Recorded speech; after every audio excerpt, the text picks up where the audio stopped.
The great crystal dome of Zetra Prime sparkled like a jewel against the purple sky. Inside, hundreds of beings from across the galaxy sat in circles, their voices mixing together in a dozen different languages. The Galactic Consortium's yearly meeting was always loud, always messy, and always full of arguments. Ambassador Keela pulled her blue fur tight around her shoulders and checked her datapad again. The numbers were still there, still wrong, still impossible to explain.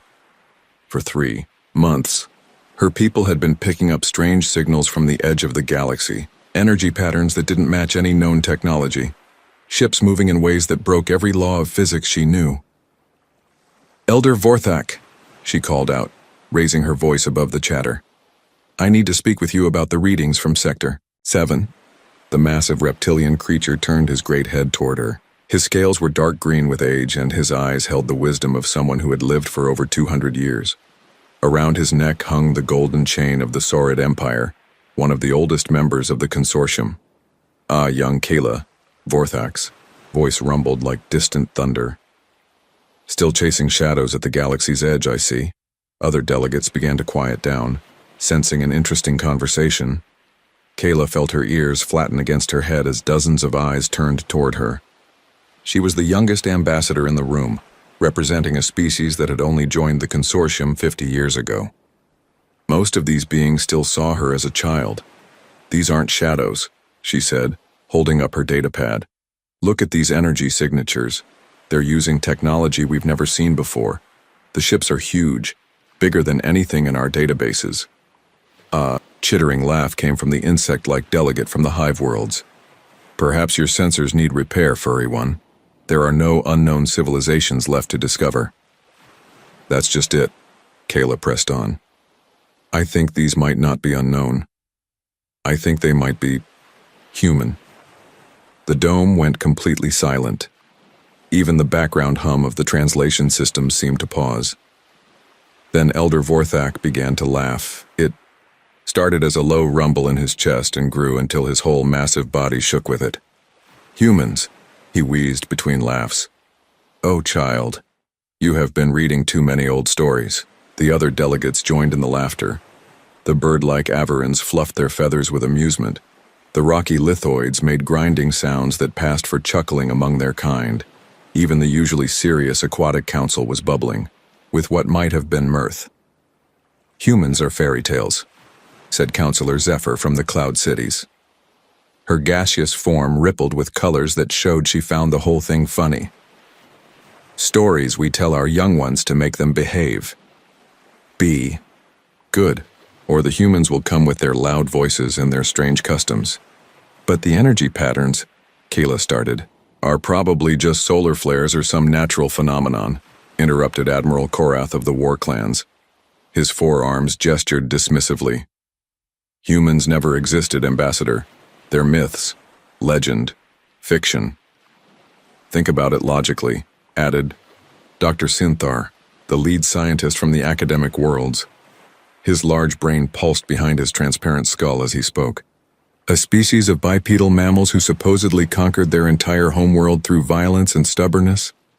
Who could survive in any environment and adapt to any situation?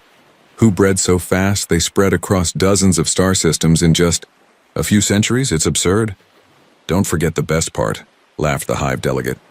"They were supposed to be completely insane, fighting each other constantly but then working together perfectly when facing outside threats. Emotional creatures, who somehow built the most logical technology. It's a contradiction." Kayla looked around the room, feeling her confidence drain away. Maybe they were right. Maybe she had been reading too many old databases, too many ancient stories. Maybe she wanted to discover something new so badly that she was seeing patterns where none existed. But then she noticed something strange. Not all the delegates were laughing. The oldest ones, the representatives from the founding species of the consortium, were sitting very quietly. Their faces showed no humor, no amusement. Instead, they looked worried. The ethereal delegate caught her attention most of all. These beings were pure energy, ancient beyond measure and usually impossible to read. But this one was flickering in a pattern Kayla had never seen before. Its light was dim, and uncertain, pulsing in quick nervous bursts. "Where do the stories come from?" Kayla asked suddenly. The laughter began to die down. "What do you mean?" asked Vorthak, though his voice was no longer quite as amused. "I mean, every species in the consortium has stories about humans. We all have myths and legends about them, but we don't share mythologies about anything else. Why do beings from completely different parts of the galaxy, who never met until we formed the consortium, all have the same stories about the same fictional species?" The dome was quiet again, but this was a different kind of quiet. This was the silence of beings who were suddenly thinking hard about something they had never questioned before. "Coincidence," said Admiral Korath, but his voice was less certain now. "Cultural contamination through trade routes," suggested Dr. Synthar, though his brain was pulsing faster, the way it did when he was worried. "Maybe," said Kayla. "Or maybe the stories exist because they're not stories at all." Elder Vorthak stood up to his full impressive height. His voice carried the authority of age and power. "That's enough. This discussion is over. There are no humans, there never were humans, and there never will be humans. The galaxy is safer without such dangerous fantasies." The formal session ended soon after, but Kayla noticed something interesting. As the delegates filed out of the dome, the oldest ones stayed behind. They gathered in small groups, speaking in whispers that their translation devices couldn't pick up. When younger delegates approached, these conversations stopped immediately. Keela lingered near one of the crystal pillars, pretending to organize her notes while listening. She caught fragments of words in languages so old her translator had trouble with them. Words like awakening and return and the deep places. The ethereal delegate drifted past her, and for just a moment, its energy field touched hers. In that brief contact, she felt something that chilled her to her core. Fear. Ancient deep fear that had been carried for thousands of years. As Kayla finally left the dome and walked through the glowing streets of Zetra Prime, she couldn't shake the feeling that something important had just happened. The laughter of the younger delegates had been too loud, too forced. The silence of the older ones had been too complete. She looked up at the purple sky, where 3 moons hung like pearls against the darkness. Somewhere out there, at the edge of known space, strange ships were moving with impossible technology. Ships that her instruments said were real, even if everyone else said they couldn't be. That night, as she prepared her official report, Kayla made 2 decisions. First, she would file the energy readings exactly as her sensors had recorded them, no matter what anyone said. Second, she would start researching the oldest databases she could find, looking for any mention of humans that wasn't labeled as mythology. Because if the stories were true, if humans had once existed, then the galaxy was about to discover that some legends are more dangerous than anyone imagined. The readings from Sector 7 were getting stronger every day. 3 months after the meeting on Zetra Prime, the mining station Kepler 7 went silent. The station was nothing special, just a collection of metal buildings stuck to the side of a large asteroid in a system nobody cared about. 500 workers from a dozen different species spent their days digging rare metals from the rock. It was boring work, but it paid well, and the asteroid was rich with materials the consortium needed. Captain Drex of the investigation ship Thunder's Edge stared at his scanner readings and scratched his scaled chin. His ship hung in space near the asteroid, along with 4 other vessels from the consortium fleet. Everything looked normal from the outside. The station's lights were on. The mining equipment was still running. The communication dishes were pointed in the right directions, but nobody was answering their calls. "Sir," his communications officer called from across the bridge. "I'm picking up the automated systems. Life support is working. Artificial gravity is stable. Even the coffee makers in the break rooms are running on schedule. But no people, no people." Captain Drex was a practical being. He came from a species that had been exploring space for over 3,000 years, and he had seen strange things before. Empty ships, dead stations, colonies that had simply vanished. Space was dangerous, and sometimes entire populations died, from disease, accidents, or pirate attacks. But this was different. When populations died, they left bodies behind. When pirates attacked, they took valuable things with them. When accidents happened, there was damage to see. Kepler-7 looked like everyone had just left. "Take us closer," Drex ordered. "Full sensor sweep. I want to know what happened here." As the Thunder's Edge approached the asteroid, more details became clear. The docking bays were empty but not damaged. The mining tunnels were still lit and pressurized. In the central hub, security cameras were still recording. "Captain," the sensor officer said, her voice puzzled. "I'm reading personal belongings in all the quarters. Clothes, pictures, books, games. Even meals left half-eaten in the dining areas. Any signs of struggle? Weapon discharge? Breach alarms? Nothing. It's like they all just decided to leave at the exact same time, but only took the clothes they were wearing." The boarding party found exactly what the sensors had shown them. Kepler-7 was a ghost station, but a very neat and tidy ghost station. In the quarters, beds were made and personal items were arranged carefully on shelves. In the workshops, tools were cleaned and put away properly. Even the waste recycling systems had been emptied and serviced. Dr. Yanara, the team's xenoarchaeologist, stood in the middle of the main cafeteria and turned slowly in a circle. She was an expert in reading the signs that civilizations left behind, and this scene made no sense to her. "Captain Drex," she called through her communicator, "you need to see the security footage." In the station's control room, they gathered around the main screen. The footage showed the normal routine of a mining station. Workers eating breakfast, checking schedules, heading to their jobs in the tunnels. Everything looked completely ordinary until 1447 station time on the day the communications stopped. At exactly that moment, every person on the station stopped what they were doing. The miners put down their tools. The cooks turned off their stoves. The administrators saved their work and closed their computers. Children in the daycare center stopped playing with their toys. Even the babies in the nursery stopped crying. All of them looked up at the ceiling with the same expression. Their faces showed wonder, fear, and something that might have been recognition. They stood like that for almost 10 minutes, completely motionless, as if they were listening to something the cameras couldn't record. Then, as if they had all received the same silent signal, they walked calmly toward the shuttle bays. The footage showed them boarding the station's transport ships in perfect order. No pushing, no panic, no confusion. They loaded supplies and personal items as if they were going on a planned trip. Parents carried children. Workers helped the elderly and disabled. Everyone moved with quiet purpose. The last image showed the final shuttle lifting away from the docking bay, leaving Kepler-7 completely empty. "This is impossible," Captain Drex said.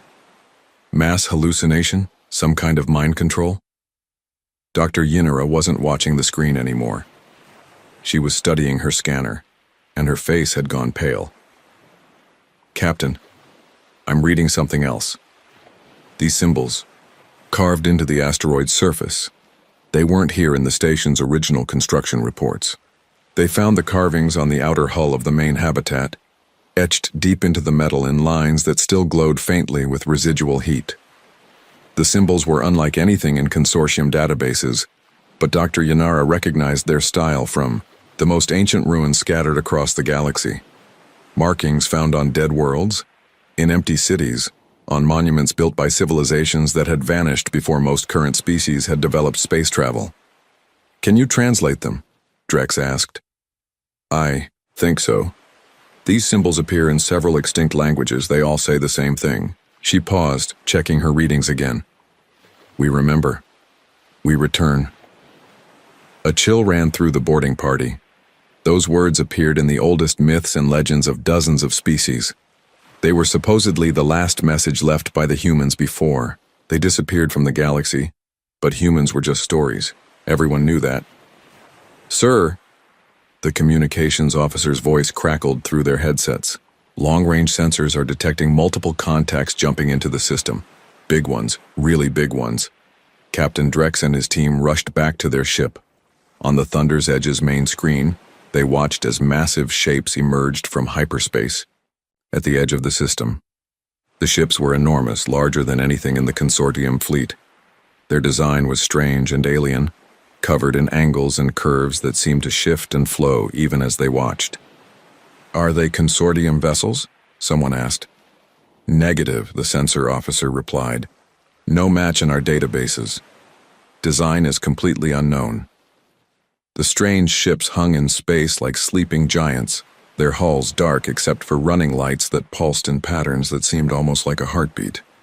They made no aggressive moves, sent no communications, gave no indication of their intentions, but their presence changed everything. Dr. Yinara stared at the screen, her mind racing through everything she knew about ancient history, extinct civilizations, and impossible legends. The timing was too perfect. The symbols on the asteroid, the mysterious evacuation, and now these ships arriving exactly when the station went silent. "Captain," she said quietly, "I think we need to contact Consortium Command immediately, and I think we need to tell them to start taking those old stories more seriously." "What old stories?" "The ones about the species that supposedly conquered the galaxy once before. The ones that vanished without explanation. The ones that every civilization remembers, even though they're supposed to be myths." Captain Drex looked at the massive ships on his screen, then at the empty asteroid where 500 beings had simply walked away from their lives because something had called to them. Something that had carved ancient symbols into metal and made people abandon everything they knew. "Humans," he whispered. "Maybe," Dr. Yinara said. "Or maybe something worse. Something that's been waiting in the dark between the stars, watching and learning and growing strong." As they prepared to jump to hyperspace and carry their report to Consortium Command, the alien ships began to move. They didn't follow, didn't threaten, didn't even acknowledge the presence of the Thunder's Edge. Instead, they arranged themselves in a formation around the empty asteroid, as if they were standing guard over something precious. The last thing Captain Drex saw before his ship jumped away was more carvings appearing on the asteroid's surface, glowing briefly as if written by invisible hands. Dr. Yinara managed to scan them before they lost visual contact. The new message was shorter than the first, but somehow more terrifying. "We have not forgotten what you did to us." Admiral Thresia stood on the bridge of her flagship, the Eternal Vigilance, and watched the impossible happen. Across the galaxy, similar scenes were playing out on dozens of worlds as the Consortium's greatest military minds tried to understand what they were seeing. The human fleet hadn't attacked. That was the first surprise. Instead, they had simply appeared. Not just at Kepler 7, but at 17 different systems across Consortium space. Always at the edge of each system, always in perfect formation, always broadcasting the same message on every frequency known to science. "People of the galaxy," the voice said in flawless translations of every language in Consortium space. The speaker sounded female, calm, and absolutely certain of herself. "We are the sons and daughters of Earth. We have returned to reclaim what was taken from us." Admiral Thresia was old enough to remember the stories her grandmother had told her about the ancient days when the galaxy was younger and more dangerous. Stories about a species of strange bipedal creatures who could adapt to any world, survive any disaster, and unite against any threat. Stories that every sensible being dismissed as mythology. But mythology didn't build ships that could appear in 17 systems at once without using any hyperspace routes the Consortium could detect. Mythology didn't broadcast in languages that had been dead for thousands of years.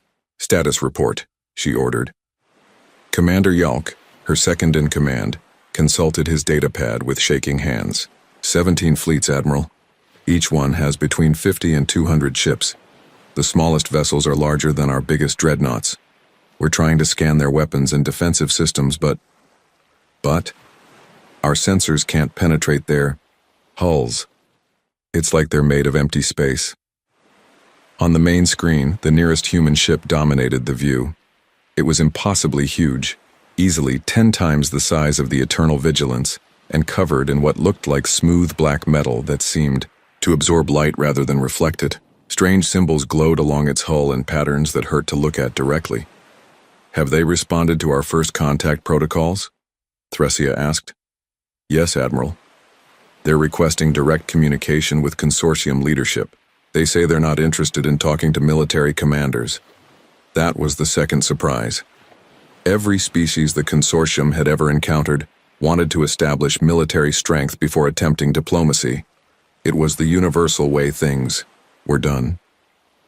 You showed your weapons, demonstrated your power, and then negotiated from a position of respect.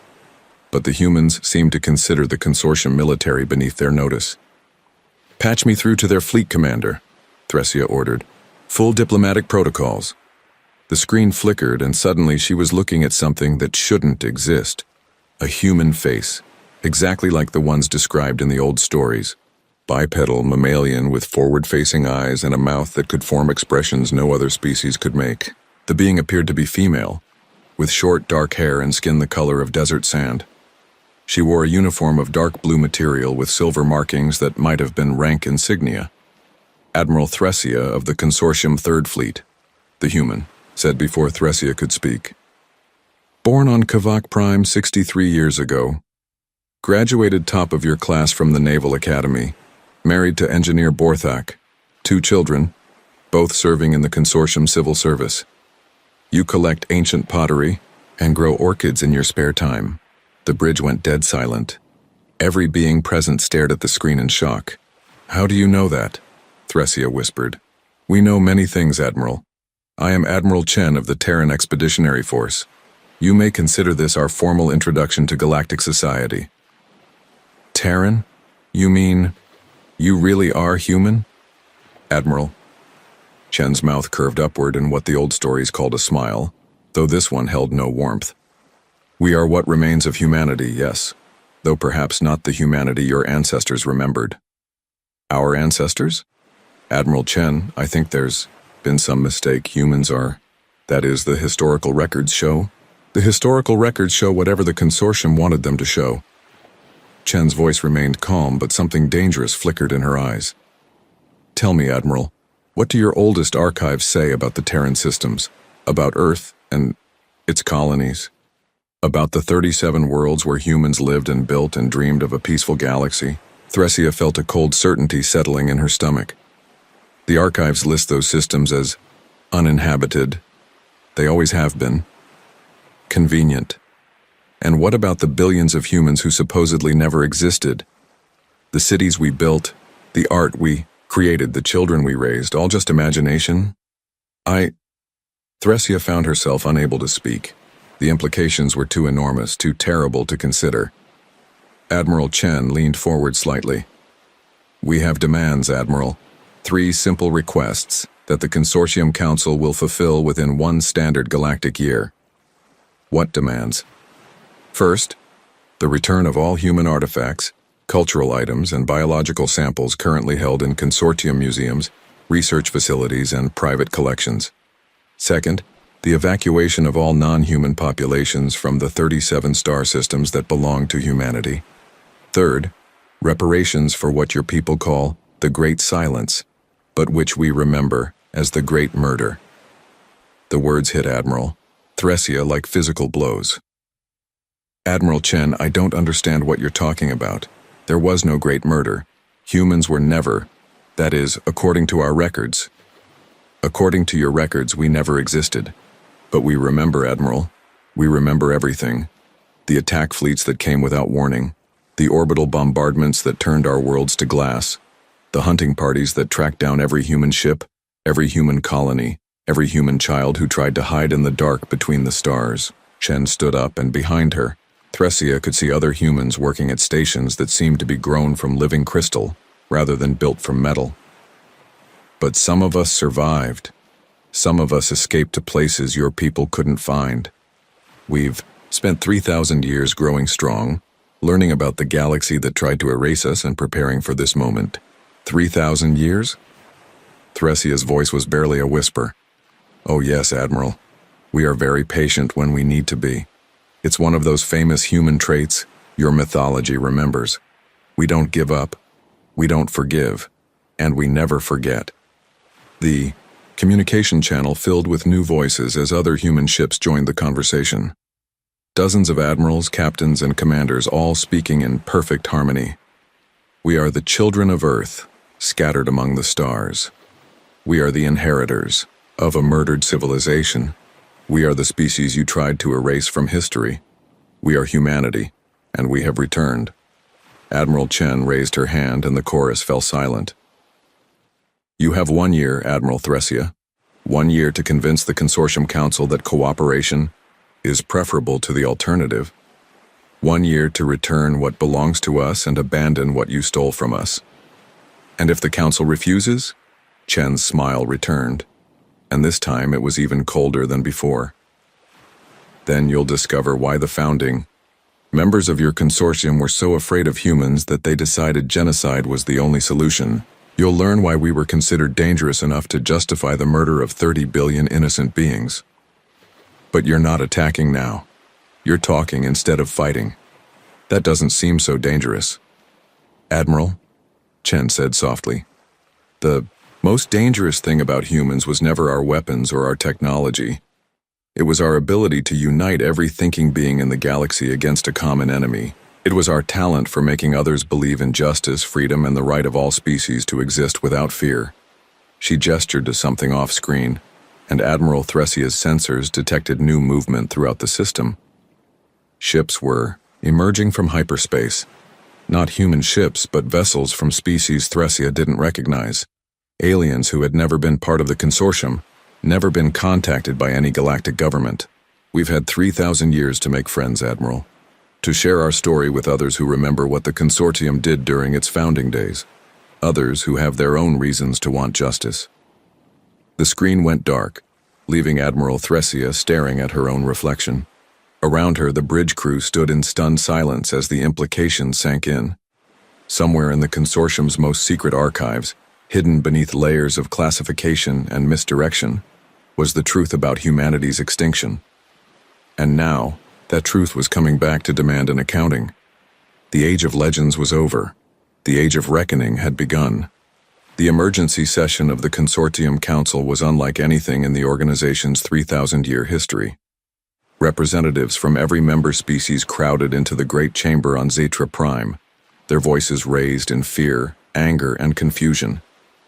Above them, holographic displays showed the human fleets that now surrounded dozens of key worlds, waiting with patient menace. Ambassador Kayla sat in the junior delegates section, her datapad clutched in her trembling hands. 3 months ago, she had tried to warn them. 3 months ago, they had laughed at her. Now, as she watched the chaos around her, she felt no satisfaction in being right.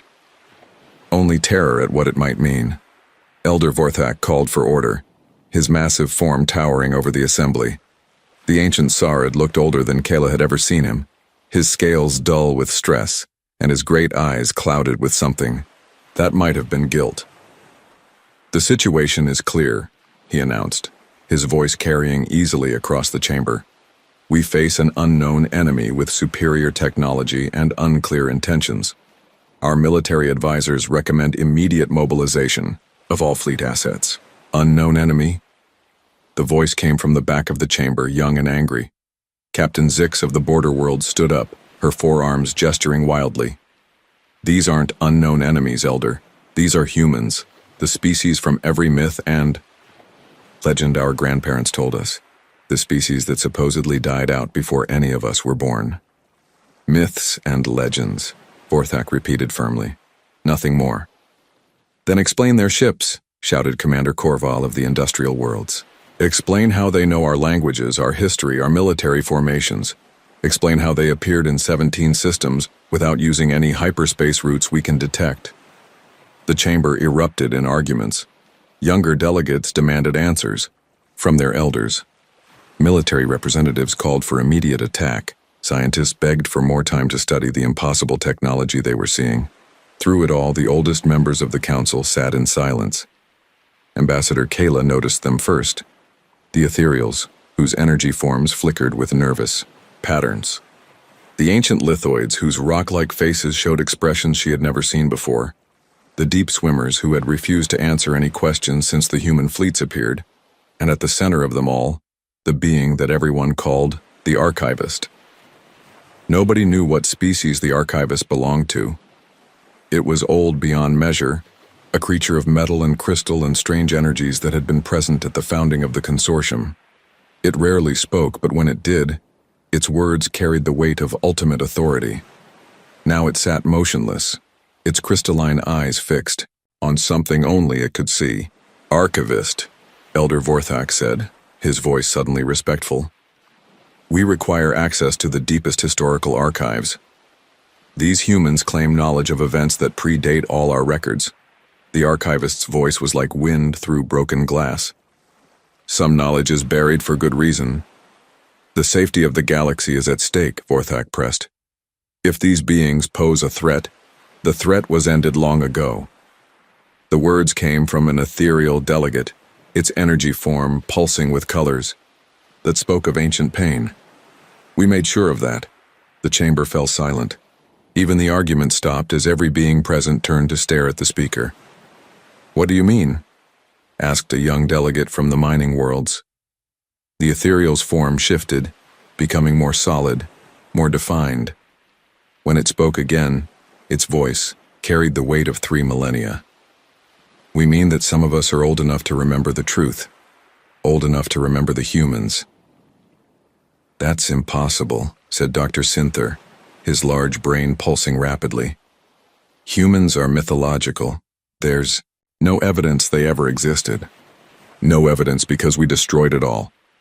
Another voice joined the conversation. This time it was one of the ancient lithoids, its rocky form grinding as it moved. Every record, every artifact, every trace that they had ever lived. The silence in the chamber was complete now. Hundreds of beings stared at the oldest members of the council, trying to understand what they were hearing. "We had no choice," whispered a delegate from the deep worlds, its aquatic form trembling in its environmental suit. They were spreading, too fast, asking too many questions, uniting species that had been enemies for centuries. Ambassador Kayla found her voice. You're saying humans really existed? And you killed them all?" "Not all," the ethereal replied sadly. "We thought we had, but obviously some escaped. Some survived in places we couldn't find them. They've been out there all this time, growing stronger, planning their return." The revelation hit the chamber like a physical blow. Delegates began, shouting questions, accusations, demands for explanation. But through the chaos, Elder Vorthak's voice cut like a blade. "Why?" he asked simply.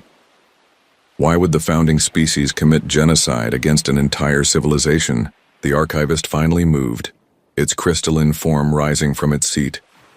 When it spoke, its words silenced every other voice in the chamber. Because they were everything we feared they would be. Because they were exactly what their legends claimed. They were unity in diversity, strength through cooperation, progress through understanding. They were what we could have become if we had been brave enough to follow their path. "I don't understand," said Captain Zix. "Humans didn't conquer through force," the archivist continued. "They conquered through friendship. Every species they met became their ally. Every world they visited became better than it was before. They shared technology freely, solved conflicts peacefully, and made enemies into friends with nothing more than patience and genuine care." "That sounds wonderful," said a delegate from the peaceful worlds. "Why was that dangerous?" "Because it threatened everything the galaxy's power structure was built on." The ethereal's form was dim now, flickering with shame. The founding species ruled through fear, through careful balance of power, through keeping other races dependent and divided. Humans offered a different way, a better way. "They were making us obsolete," added the lithoid. "Not through conquest, but through example. Species were abandoning their old alliances to join the human commonwealth. Trade agreements, defense pacts, cultural exchanges, all based on mutual benefit rather than dominance." The young delegates were horrified. The older ones looked sick. Ambassador Kayla felt as if her entire understanding of galactic history was crumbling around her. "So you decided to destroy them," she said. "We decided to preserve the existing order," corrected Elder Vorthak, though his voice was hollow. "The human expansion had to be stopped before it destabilized everything." "And now they're back," said Captain Zix quietly. "Now they're back, and they remember what you did to them." On the chamber's main screen, Admiral Chen's image appeared without warning. The human looked exactly as she had during the first contact, calm and composed. But now, knowing the truth, her expression seemed different, more dangerous. "People of the consortium," she said, her voice carrying easily through the chamber's speakers. "By now, your leaders have told you the truth about what happened to humanity, how your founders decided that genocide was preferable to sharing power, how 30 billion innocents died because we represented a threat to the established order." She paused, looking directly into the camera, as if she could see each delegate. "Individually, we want you to know that we don't hold the younger generations responsible for the crimes of their ancestors. You were raised on lies, taught false histories, given mythologies instead of truth. You are not guilty of our genocide." Relief flooded through the chamber, but Admiral Chen wasn't finished. "However, you are now responsible for what happens next. Your leaders have had 3,000 years to acknowledge their crime, to make amends, to honor the memory of our dead. Instead, they erased us completely, pretending we never existed at all." The image zoomed out, showing Admiral Chen standing before a massive holographic display. The display showed worlds, dozens of them, all bearing the blue and green colors of life-supporting planets. "These are the human worlds your founders destroyed," she said. 37 star systems, each one home to millions or billions of our people. Each one now claimed by consortium species who built their civilizations on the graves of ours. The chamber erupted again, but this time the anger was directed at their own leaders. Young delegates shouted accusations at older ones. Military officers demanded to know what weapons the humans possessed. Scientists begged for access to the suppressed historical records. "We still offer cooperation over conflict," Admiral Chen continued. "But we will not be erased a second time. We will not hide in the darkness while others profit from our stolen worlds. We will not allow the galaxy to forget what was done to us." The transmission ended, leaving the council chamber in chaos. But through the noise and confusion, Ambassador, Kayla heard something that chilled her more than anything else. It was the sound of the archivist laughing. A cold, crystalline sound that spoke of ancient secrets and terrible knowledge. "What's so funny?" she called out. The archivist turned its strange eyes toward her. "You think this is about revenge, young one. You think the humans have returned to punish us for past crimes, isn't it?" "No," the archivist said, its voice carrying a certainty that was somehow worse than any threat. "This is about justice, and humans, as their legends always claimed, are very good at justice. Outside the Great Dome, 6 months after the humans returned, the galaxy was unrecognizable. Admiral Thresia stood on the observation deck of her new flagship, watching the evacuation of New Sardinia. Below, millions of consortium citizens loaded their belongings onto transport ships, preparing to abandon the world their great-grandparents had settled 2 centuries ago. They moved with quiet dignity, but she could see the confusion and anger in their faces. They were leaving because New Sardinia had once been called Earth 7, a human colony world with a population of 4 billion. Now it was returning to its original owners. "Admiral," her aide approached carefully, "the last transport group is ready for departure. The human fleet is maintaining position at the system's edge." Thresia nodded without turning away from the window. In the distance, she could see them. Sleek human ships that waited with infinite patience as an entire world emptied itself of non-human life. They weren't threatening, weren't rushing the evacuation, weren't demanding anything beyond what had been agreed to in the Treaty of Remembrance. They were just there, watching, waiting, ensuring that justice was done. The Treaty of Remembrance. Even the name hurt to think about. It was the document that had ended the brief, devastating war between humanity and the consortium. A war that had lasted only 6 weeks but had changed everything about galactic civilization. The consortium forces had been vast, experienced, and confident. They commanded the loyalty of thousands of worlds and the military might of dozens of species. They had superior numbers, established supply lines, and 3,000 years of military experience. None of it had mattered. The humans hadn't just defeated the consortium military, they had destroyed its will to fight. Not through superior weapons, though their technology was centuries ahead of anything in consortium space.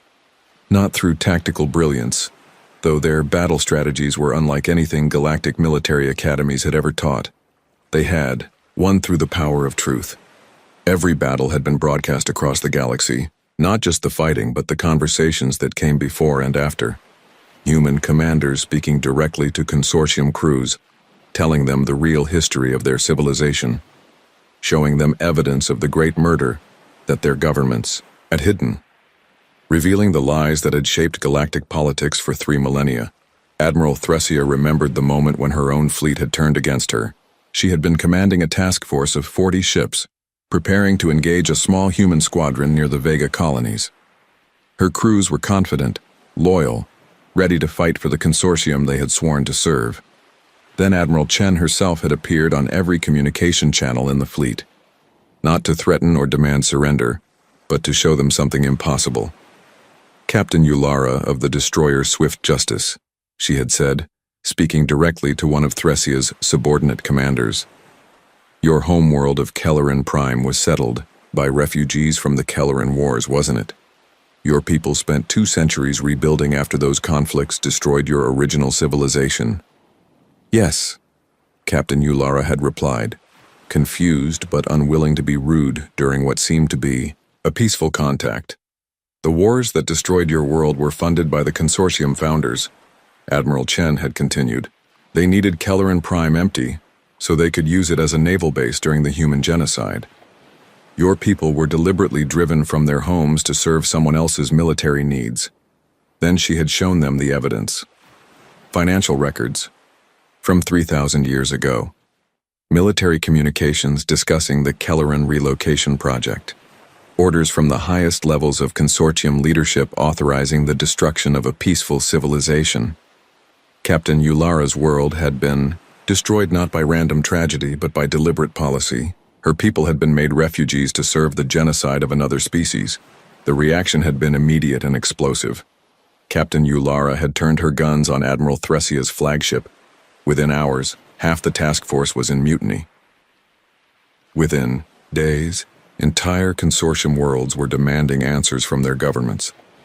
That scene had played out across the galaxy as humanity shared 3,000 years of suppressed evidence. Financial records, military communications, classified orders, personal diaries from the beings who had planned and executed the Great Murder. All of it preserved in human memory banks. All of it authenticated by the galaxy's own computer systems. The truth had spread faster than any military campaign could have stopped it. Species learned that their histories were lies, their governments were built on genocide, their civilizations were constructed on stolen graves. The consortium began tearing itself apart from within. The war had ended not with humanity's victory, but with the consortium's collapse. "Admiral," her aide's voice brought Thressia back to the present. "The evacuation is complete. The system is clear of all non-human populations." Through the observation window, she watched the first human ships, approaching New Sardinia. They moved slowly, almost reverently, as if approaching something sacred, which she supposed they were. These were the first humans to set foot on one of their ancestral worlds in 3,000 years. "Signal the human fleet," she ordered. "Inform Admiral Chen that the transfer is complete. New Sardinia is returned to human control." "Understood, Admiral. Should we set course for the next evacuation zone?" Thressia nodded. 36 more worlds to go. 36 more planets where consortium species would pack their lives into cargo containers and leave their homes forever. It was justice, she supposed, but it felt like punishment all the same. Her communicator chimed with an incoming message. Admiral Chen's face appeared on the screen, looking exactly as composed as always. "Admiral Thressia, I wanted to personally thank you for your cooperation during the evacuation process. Your people have conducted themselves with honor throughout this transition." "Thank you, Admiral Chen. Though I have to ask, what happens to us now?" "The consortium is finished. Most of our governments have collapsed. Our people are scattered across refugee camps and temporary settlements. We're a civilization without a home, Admiral Chen's expression softened slightly. That depends on what you choose to become, Admiral. The Treaty of Remembrance guarantees the right of all species to exist peacefully within their own territories. Humanity has no interest in conquering or ruling over others. We never did. But the balance of power has shifted completely. You control the most advanced technology, the strongest military, the most accurate historical records. How do we know you won't become the tyrants your predecessors feared you would be?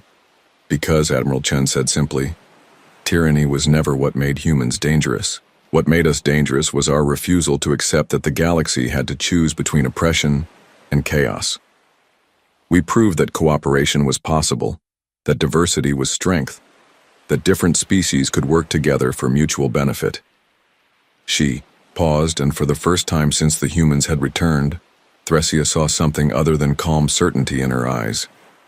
She saw hope. The old consortium was built on fear and lies. Admiral Chen continued. What comes next can be built on truth and trust. But that choice belongs to all of us, not just humanity. We can help, we can guide, we can share what we've learned during our exile, but we won't rule. We won't impose our will on others. We won't become what we fought against. And if someone decides they don't want to cooperate, if old hatreds and prejudices resurface, Admiral Chen's smile was sad but determined. Then we'll do what we've always done, Admiral. We'll try to make friends of our enemies. We'll try to find common ground. We'll try to prove that there's a better way. And if that doesn't work, then we'll remember that justice sometimes requires strength to defend it, but we'll never forget that our strength exists to protect, not to conquer. The communication ended, leaving Admiral Thresia alone with her thoughts. Outside, human ships were landing on New Sardinia's surface for the first time in 3,000 years. She wondered what they would find there. Empty cities built on the foundations of human settlements, monuments to the dead that no one had been allowed to remember, gardens planted over graveyards that had been forgotten by design. Her aide approached, again.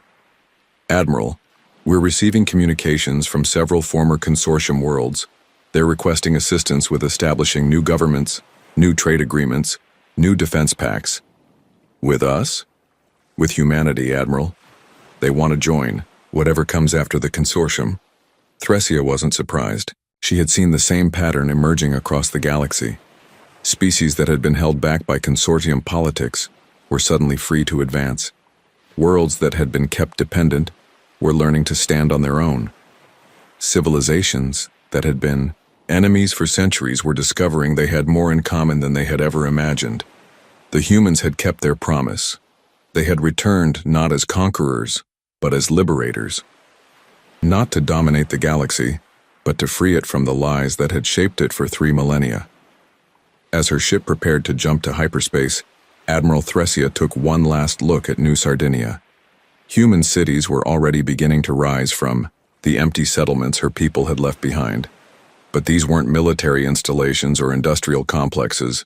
They were homes, schools, parks, and gardens, places where human families could live and grow and remember those who had been lost.